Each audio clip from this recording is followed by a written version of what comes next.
শিশুদের কোনো একটি বিষয় শেখানোর ক্ষেত্রে একটি কার্যকর মাধ্যম হচ্ছে তাকে নির্দিষ্ট একটি স্থানে বসিয়ে, নির্দিষ্ট একটি টেবিলে বসিয়ে, চেয়ারে বসিয়ে, নির্দিষ্ট মানুষের সামনে নির্দিষ্ট বই নিয়ে একদম অচল অবস্থায়, নিশ্চল অবস্থায়, নিষ্ক্রিয় অবস্থায় কোনো কিছু শেখানোর চেষ্টা না করা। এটি সবচেয়ে ভুল মাধ্যম। কারণ তখন তার শরীর অচল হওয়ার কারণে ব্রেনের মধ্যে সচলতা আসে না। ব্রেনের মধ্যে সচলতা না আসলে সে শিখবে কিভাবে? সে শিখবে, শেখার কাজটা করবে কোনো হাত দিয়ে না, চোখ দিয়ে না, নাক দিয়ে না, মুখ দিয়ে না, ব্রেন দিয়ে করবে। সেখানে আমাদের কনসিডার রাখতে হবে ব্রেনকে, মাথায় রাখতে হবে ব্রেনকে, যে ব্রেনের অবস্থা কী, কার্যকর সচল আছে কি না। তো ব্রেনের দরজা, ব্রেনের যে প্রকোষ্ঠ, এই প্রকোষ্ঠের মধ্যে সে জ্ঞানটা, তথ্যটা আপনি ঢোকাবেন, এই তথ্যটা, ওই প্রকোষ্ঠটা সে খুলতে হবে এবং আপনি খুলতে পারবেন না, সে নিজে খুলতে হবে। সেজন্য তার আগ্রহটা থাকতে হবে।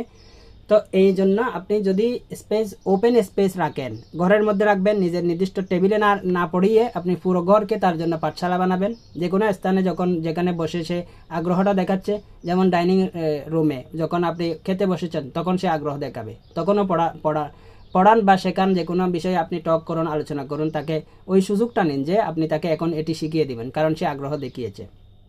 এরপর বাইরে বের হওয়ার মানে হচ্ছে সবসময় পাঠ না, পাঠ পড়ানোর জন্য বাইরে বের হওয়া না, শুধুমাত্র বাইরে বের হওয়া যেটি আছে এটিও কিন্তু লার্নিংয়ের একটি অংশ। সে মানুষকে দেখবে, মানুষের অবস্থা দেখবে, সেখানে মানুষের যে অবস্থাগুলি সেগুলির নিয়ে সে চিন্তা শুরু করবে, এগুলির মাধ্যমে সে অভিজ্ঞতা লাভ করতে পারবে। তার ঘরে বসে থাকলে তার ইন্দ্রিয়গুলির মধ্যে একটি বা দুইটি অ্যাক্টিভ হয়।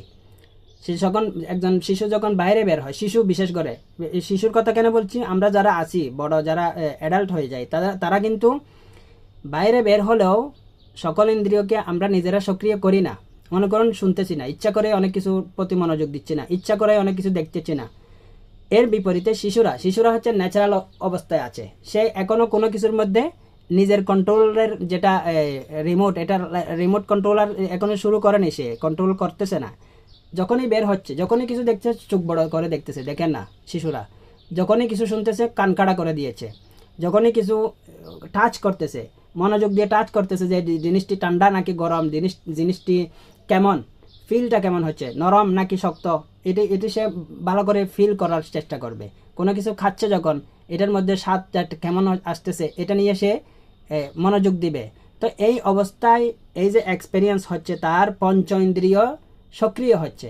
এটি শিক্ষার জন্য সবচেয়ে সহজ একটি মাধ্যম এবং সক্রিয় মাধ্যম, তখন ব্রেন সবচেয়ে বেশি সচল হয়।